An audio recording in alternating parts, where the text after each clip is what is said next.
Hallelujah, Hallelujah. Wikain mo, o nakikinig ako sa iyong mga salita. Hallelujah, Hallelujah,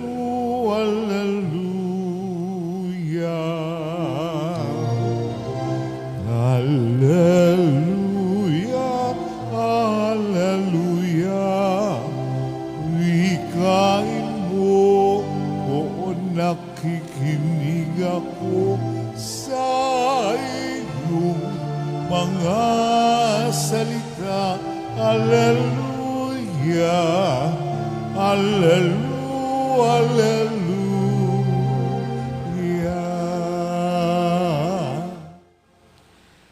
Sumainyo ang Panginoon. At sumaiyo rin. Ang mabuting balita ng Panginoon ayon kay San Marcos. Papuri sa iyo, Panginoon.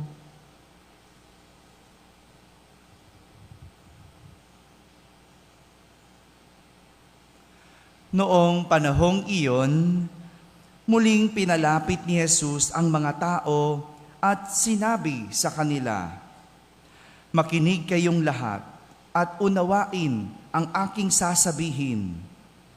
Hindi ang pumapasok sa bibig ng tao ang nagpaparumi sa kanya sa mata ng Diyos, kundi ang mga nagmumula sa kanya. Ang may pandinig ay makinig." Iniwan ni Jesus ang mga tao at nang makapasok na sa bahay, siya'y tinanong ng kanyang mga alagad tungkol sa talinhaga.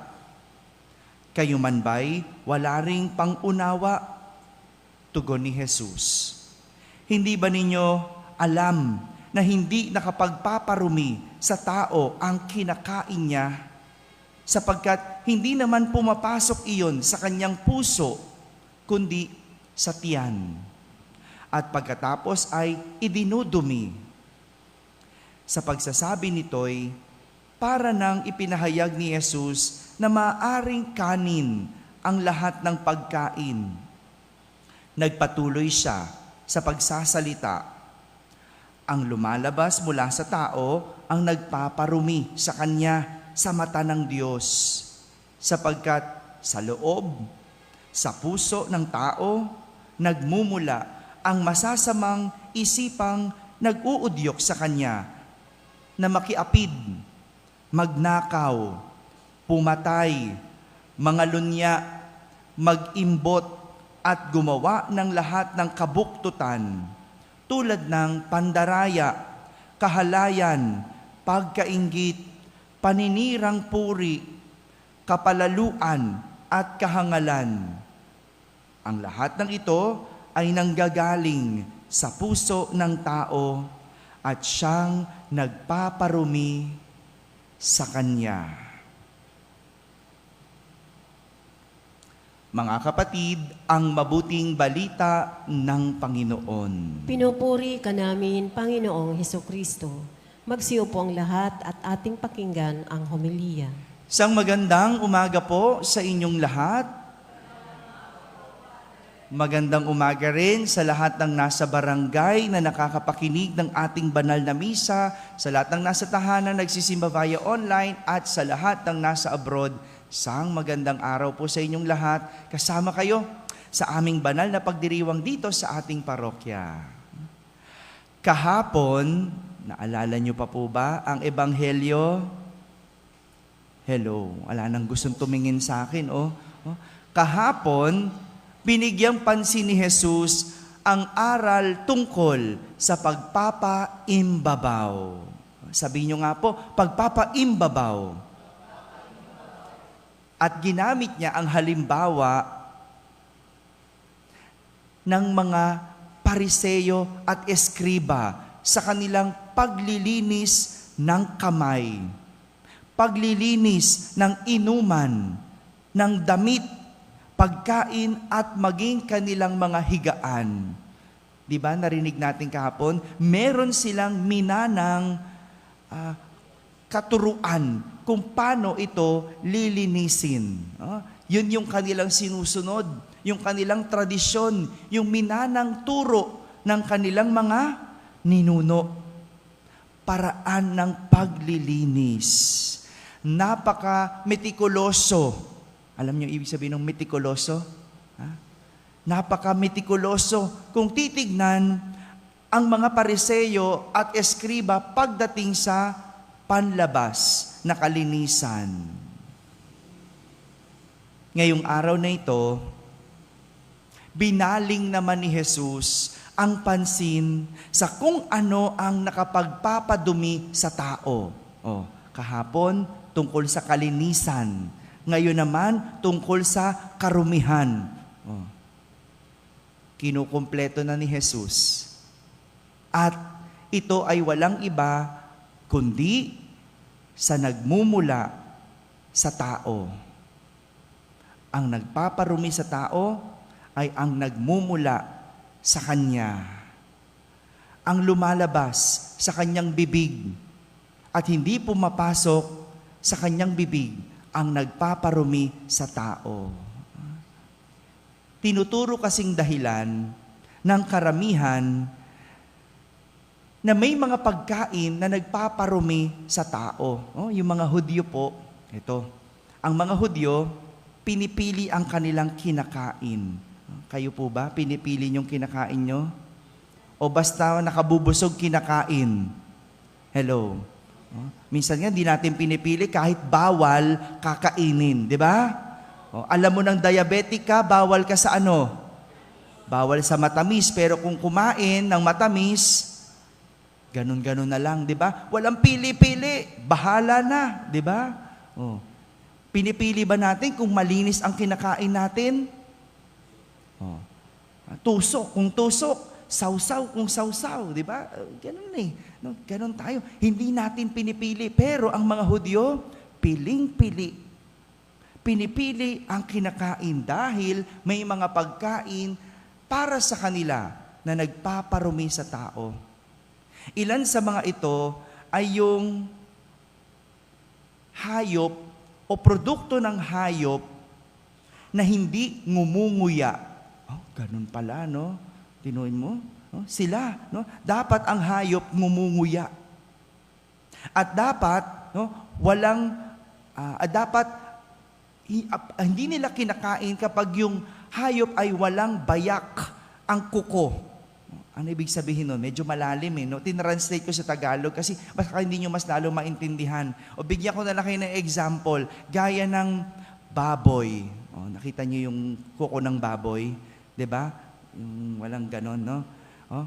Ano pa? Kabayo. Yan. Ganyan. Bawal yan kainin. Bawal. Kasi walang bayak yung kanilang kuko. Hindi rin pwedeng basta-basta kumakain ng lamang dagat. Kasi yung isdang walang palikpik at kaliskis, bawal. Nakapagpapadumi. Ganun pala yun. Ganun din ang mga dugo ng hayop.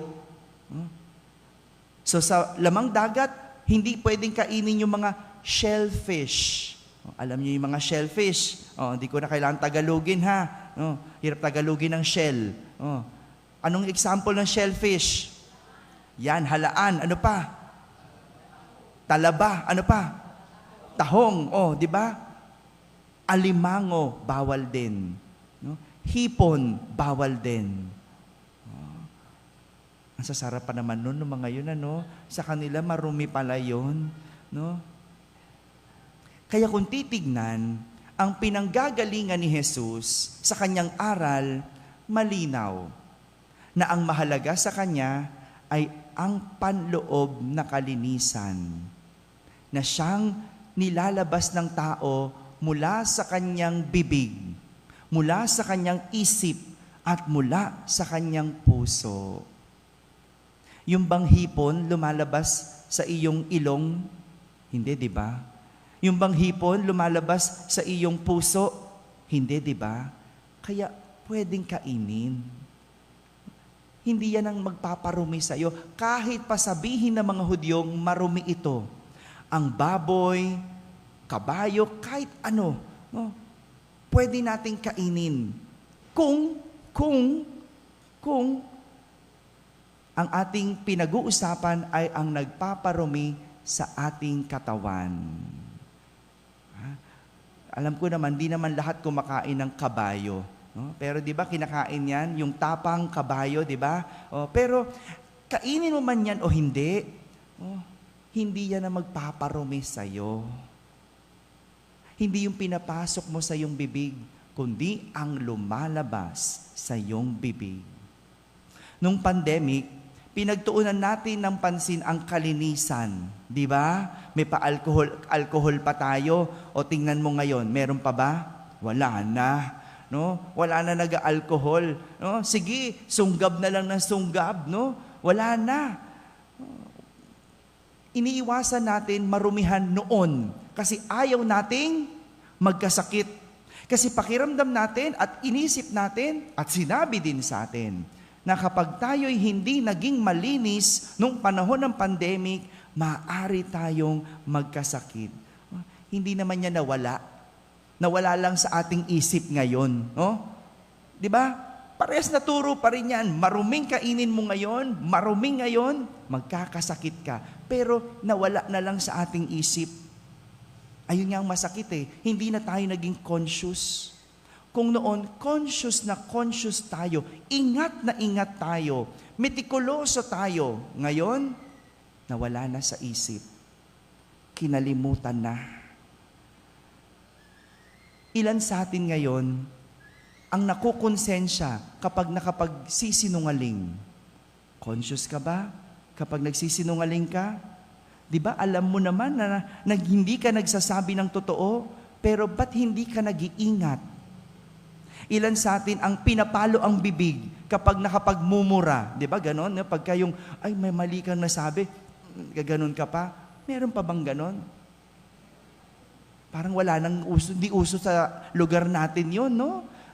Basta lang, pag nagmura, para lang siyang nagsalita ng ordinaryong salita. No? Ilan sa atin ang nahihiya kapag nakakagawa ng mali? Kapag nahihiya ka, pinapalo mo yung bibig mo, nakukonsensya ka, kasi alam mo, conscious ka na may lumabas sa iyong masama. May lumabas sa iyong hindi maganda. Pero kapag wala na yan sa iyo, wala na sa isip mo, wala na sa puso mo, hindi ka na nahihiya. Hindi ka na nakukonsensya at hindi mo na pinapalo ang iyong bibig. Parang yung unang pagbasa, di ba? Malinaw. Sinabi ng Panginoon, pwede niyong kainin kahit ano. Wag lang ang, wag lang ang prutas na nagmumula sa puno ng karunungan, ng kabutihan at kasamaan. Di ba? Ano nangyari kina Eva at Adan? Nawala sa isip. Sinabi sa kanila kinalimutan sa isip dahil natukso, nagpadala sa damdamin. Hindi ba ganyan tayo? Kaya tayo nakakagawa ng mali kasi nagpapadala sa damdamin, nawawala sa isip. Kaya nga, ang mahalaga kay Jesus, ang puso. Kalinisan ng puso. Dahil kapag malinis ang puso, malinis ang tao. Ulitin ko po, kapag malinis ang puso, malinis ang tao. Mga kapatid, ang taong nagpapasok ng dumi sa katawan ay nagkakasakit. Tama? Ngunit ang taong naglalabas ng dumi sa katawan ay nagkakasala. Kaya walang ibang sagot sa karumihan, kundi ang kalinisan. Amen? Amen.